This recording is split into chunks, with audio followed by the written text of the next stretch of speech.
Okay. Hello everybody. We're the last one of the day. Oh, I'm not on. Now, I did this last time. Oh, there we go. Okay, I'm on. Yeah, last one. We dwindled down, guys. We're still here though. We're still here. Thanks for the true staying. fans. Yeah, thanks for staying. You know what? It's going to be a lot easier if we just go straight to dinner now. Right. The headliner. It's like we're not going to play any songs. Yeah, we're just going to go for it. So, as you guys heard from earlier, I'm Lauren Steiner with Adomni, video ads platform, and I am here with Ari. And yeah. Hello. Yeah. Hi, I'm Ari Avishay. I oversee content marketing for P Plus International, and yeah, thrilled to be here. So thank you. So we'll talk a little bit about. We don't actually have something focused around, so we're just gonna kind of riff and chat about some really cool things about F1, what Paramount is doing right now and internationally. Let's talk first about what you guys are doing with F1 and your main things of being here, and especially because you are not only just here for F1, like you are sponsors of F1. So let's talk about that. Sure, we are. So we Paramount Plus has launched internationally in different markets at a different time, but about 2 to 3 years ago. And before we launched, we knew that, look, there were a lot of streamers in the marketplace, a lot of incredible content, and if we were going to launch, we had to find a big way to do so. One is to have great content, which I feel very fortunate that I'm part of a company that has some of the best studios in the entertainment industry with great films, great series, great kids content. From a marketing standpoint, we knew we had to make a significant splash, gain a lot of awareness, and really meet the fans where they are, ideally in places that they're equally as passionate about what they're showing up for as they will to subscribe to our service. And so, as we looked around, did a lot of research, we really landed on there's not very many global, passion-driven brands like the F1 that have a consistent schedule throughout almost the entire year, that exists in dozens and dozens of major markets around the world, have over 80 million fans every week globally watching the races. And not only did the numbers make sense, but as we got to know them from a partnership standpoint, and those that work in day-to-day partnerships know how important it is to really have a strong trust and understanding and belief in the understanding of how important a partnership is in mutual understanding of each other's businesses. That's what we felt in F1. We really felt that we would be able to support them in ways that a brand partner would be able to, and then we would then be able to elevate the assets that we get from the F1 in ways that allows us to connect with audiences around the world. And that was the origin of it, and it has worked significantly. We've done, I have some examples we can get to, but we've done a significant amount of activity with them. On the surface, it's a bit of like what some would call maybe like more of a traditional sports sponsorship, things that have signage and standard content and hosting opportunities, and we activated fan zones in different markets, but we've taken it a step further to really find unique ways to surprise and delight the fans, to connect, to introduce our IP, our shows, and really find unique ways to bring people into the Paramount Plus universe. I love that. Let's talk about more of your international approach. I think that you guys, especially you and what you do, you have a big international presence. And kind of, I know it's stepping away a little bit of the F1 side of it, but talking a little bit more like what we were talking about last night of the international side. But also it can bring together like the F1 with the drivers. I think we could talk about, they had creators, and there was a viral moment that went on, and I think that would be fun to talk about. Yeah, absolutely. So those that work in international business know that there's a lot of local nuances. Now, a lot of the activity, especially entertainment, a lot of culture comes out of the US, comes out of whether it's from Hollywood with filmed entertainment, or the many cities that have incredible musicians around the world. So culture is often created in the US and exported around the world. But it's a lot more complex at times than some might seem. And the importance of understanding local nuances, local trends is quite important. So we spend a lot of time working with our local teams to understand what the opportunities are, what the audience media consumption patterns are, what resonates most, and identifying ways to then partner, identify the best way, the best IP for us to bring to market. And so I think the example you're thinking around Gladiator, is that where you were going, or? So hold on. Yeah, don't talk about that yet. Let's tease that. Let's tease that for a second. Okay. I was talking about that, so sorry. Okay, so wait, are we able to play the video? We have a couple of examples of things. What I didn't want to do is show some flashy sizzle, but we just grab some things off social, because sometimes for us the barometer of success is when you do something. We can always buy media, and we do buy a lot of media, but you can always. I think one of the barometers of success is when something naturally becomes conversational, whether it's on social or earned media and press. And there's a few examples of ways. Okay, this was one particular example from last race, where you take what somewhat might deem like somewhat of a traditional ad buy and find unique ways to show up. And so obviously the sphere is incredibly recognizable, and we did some really unique creative on the sphere, and naturally it just showed up in really fun ways all over social. Whether it was, and SpongeBob was the highlight of this, but all of the broadcast media was picking it up, but even beyond that, people started posting a lot, where you had this like really iconic moment of these F1 race cars zooming down, Las Vegas Boulevard, and in the back is giant SpongeBob watching over them. And those that are F1 fans probably know, like that's a pretty unique perspective. Each race is quite different, but that's not something that anyone has ever seen before, and it just on its own organically started showing up all over social, and it was a proud moment because you can't really plan for that. There's no sponsorship agreement that is going to tee up that moment exactly. You got to kind of put the pieces in the right place and hope that. Crossing your fingers, yeah. Right? I mean, you created a viral moment, but then had the opportunity to have some earned media from it. And so it was a nice way to go. So talk to us about the most exciting day. I don't know if anybody knows what's going on tomorrow, besides F1. Besides F1, it feels like it's such a, depending on what you're into, there is something for you this weekend, whether you have one race, whether it's we were talking about our kids, my daughters won't shut up about Wicked. They're a little too young for Gladiator, which is the one that I wish they were more excited about. Yes, but Gladiator, that's the one I'm talking about. It's coming out tomorrow. And yes, I work at Paramount. I'm also just a consumer of popular culture, and I feel like this weekend going on right now is just so much really engaging activity. It's really just damn exciting. And so what we worked with our colleagues, our partners at Paramount Pictures. Obviously, they have an incredibly massive movie coming out, and in looking at audience overlap, really understanding the opportunity to speak to F1 audiences at a really important time for an IP that's really important for us in Gladiator. And so we partnered with help and support from the F1, partnered with the Ferrari race team. Obviously, Gladiator takes place in ancient Rome. It's part of Italy. There's a few things more Italian iconic than Ferrari, and so you can imagine the room when we started kicking these ideas around just lit up. And so this is a little teaser of a content piece that we shot in Austin that's coming out shortly. Did you hear that, Kyle?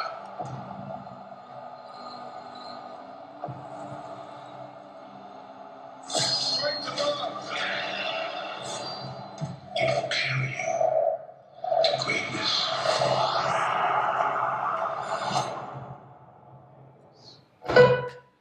So that's something that can kind of be constructed in a what used to be conference rooms, now Zoom rooms, where you're looking at what's the overlap in strategy of Gladiator and Ferrari and F1, and you can start to see the way that we talk about those. The strategy shows up there, and identifying the connection between a race helmet and the Gladiator helmet, and the strength and honor, and everything that goes into being a team. So that's great. It's an amazing piece. Drove a bunch of awareness and views. But the things that you can't always plan for are what happened on the next example, and what this was. So this was at the red carpet global premiere for Gladiator in the UK that the King attended as well. So it was the royal premiere apparently when the King shows up.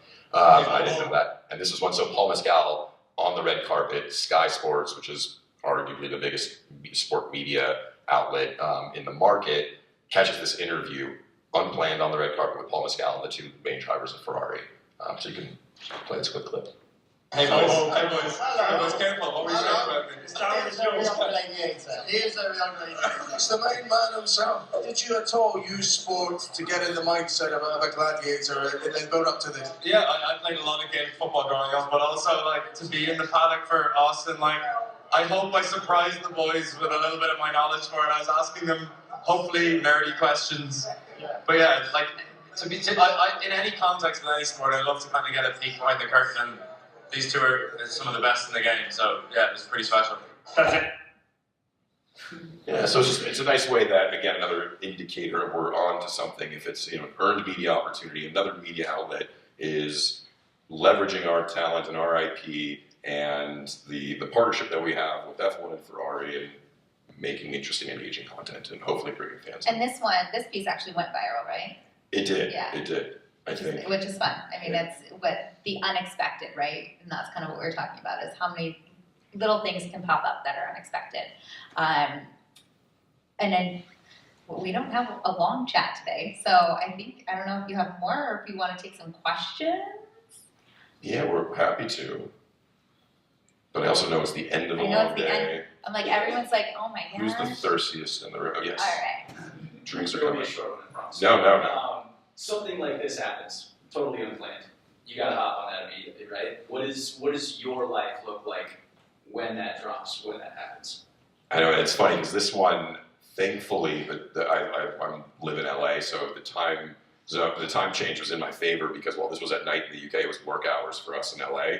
So immediately you can imagine we're sharing this. We consider, is this something that we can put paid behind? Is it something that we can pitch to other outlets? What are the ways to really juice this? Where can we share it? And really it's one of those moments where all the teams rally around it across PR and social and paid media team in really identifying ways because it's unplanned. There's not an agenda that had that bullet point on it. And so it is really through just having great talented people that are great communicators and ready to find those opportunistic moments to pour gasoline on top of these moments.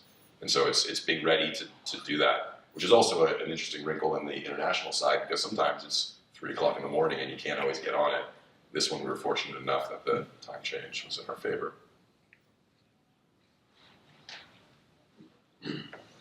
Not all of probably your shows are created equal or have the same reach and potential, but I'm curious, is there a type of playbook that scales up and down about how you get involved around shows and promoting them? What kind of work? I'm assuming this is one of your bigger ones, so maybe not. Yes, well, so Gladiators is huge for the Paramount Pictures team, and it'll come on Paramount Plus in a different window in a few months. But this absolutely is a huge one, and really, because the company is so well integrated, the better that the film performs in the theater, the better it will do in the streaming window. But to answer your question around, is there a playbook? I mean, there's obviously best practices for each individual campaign, each individual show, but it really starts with audience research, and we have a really strong audience research and insights team because the audience and the audience opportunities are quite different. And if you take a campaign that we use to launch Yellowstone, which is one of our biggest shows, and apply that in the same way that you might for a Star Trek Strange New Worlds, it's not going to work in the same way because the fans are obviously different. Even just using this, fans for F1 are different for our friend from the Las Vegas Knights would say that are different from hockey. Are there similarities? Of course. But it really starts with understanding what the audiences are and how they consume media, what they engage with, and then cater around that. Starting with an audience-first mentality. Audience segmenting. Nice. I like that. That's great for measurement too, being able to take that back and measure. I think I didn't ask this question yet, but how do you, and I don't actually know if this is your team or not, but are you looking at cross-channel? Are you looking at how you measure everything cross-channel and how they perform, especially when you're tying that audience in? Yes, absolutely, and we have a tremendous media acquisition measurement team that are infinitely smarter in that area than I am. But absolutely, we look at the performance, work really closely with our media partners, and really rely on them to help guide in what performs well in market, and really utilize those learnings. For us, it comes down to gaining knowledge of what those learnings are, and then learning how to quickly implement them. Not dissimilar to what the gentleman over there asked about, is when you find that learning, how can you quickly act upon it? Yeah. And having a great media research insights team and great partners like you all really, I find, help, because you rely on that. We're all, we know content very well, and we know how to market content very well, but consumption patterns and habits change so frequently that if you use, to his question before, if you use a playbook, an example of something that worked in Q1, that's not necessarily going to be the same as we approach the end of the year. Absolutely. We had a question here. Yeah, I was going to say, obviously a lot of social first in terms of culture base, and a lot of it is human-centric content. So can you talk about how do you handle that based on access to talent? And if you don't have access to talent in the social first mindset to shoot special content, what is the strategy at that point? It's a great question. Look, there's few things that can beat having tremendously recognizable and liked talent on camera, on stage, or present. There's no amount of media that can beat out Paul Mescal just showing up and having this incredibly engaging conversation. And you don't always have that. There's some talent we work with. If you're familiar with our show, some of our talent is wildly recognizable and beloved, but aren't active on social. That does happen. And so it's when your strategy team needs to step it up. That's when you have to get strategic. You have to find unique ways to leverage the IP, to leverage just other media, other insights, other opportunities, other partnerships to do that. And even actually, to some degree, the other example that we have here, we didn't plan this, but might even be a good example of how we did that. So if we still have a figure on the button or not, but you got it. So another one of our major titles, Knuckles, is Idris Elba voices him, but it's based on from the Sonic the Hedgehog franchise, and it was a series that we had, sort of an offshoot of the Sonic film franchise that came out earlier this year, and we wanted to find ways really to lead with Knuckles iconography. Still a loved character, but not as well known as Sonic, and even maybe not as well known as Idris Elba is. And so, in the world of the spirit of sports and sport partnership, we identified Arsenal Football Club in the UK as the right partner for a variety of reasons, audience overlap, but even beyond that, they just have the creative sensibility and willingness to do things a little bit differently. And so we had, again, what on the surface might seem like somewhat of a standard sports sponsorship, but we took it a step further and actually infused Sonic into their world. And there's a number of examples on it. This was just a quick clip of a piece that we put together in partnership with them.